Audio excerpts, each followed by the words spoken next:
Beans are the number one longevity food cooked and eaten in all the blue zones and seminal to the Greek Mediterranean diet. But I think Athens just might be the only capital in the world where you can find a shop dedicated almost exclusively to beans. That is Petros Paradasiaka Trofima, or traditional foods, my favorite place in Athens to shop for beans.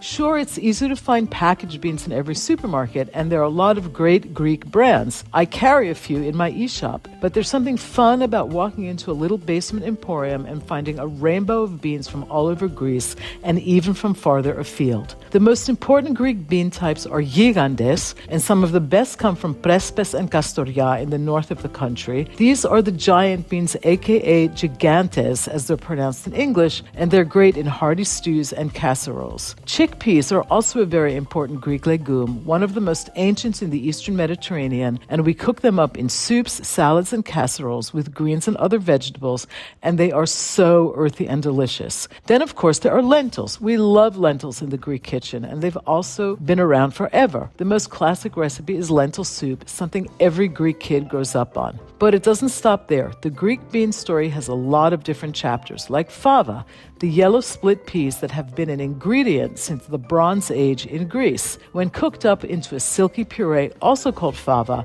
this humble ingredient is transformed into something elegant, timeless, and extraordinarily versatile. Another ancient Greek bean is the broad bean. Okay, this is confusing. Yellow split peas are called fava in Greek, and broad beans, what we call fava in English, are called kokia in Greek. Anyway, not only do we eat them fresh in the spring, mostly in a masterful recipe together with artichokes, but we also eat them dried, and here in my favorite bean shop you can find them whole and dried or peeled and dried, which are a bit less time-consuming and much easier to cook. Point of the story, dear friends, is that beans really are a seminal ingredient in the Greek kitchen, and the variety and countless ways to cook them up probably do warrant a shop dedicated just to them. The most important longevity ingredient just waiting for you to enjoy.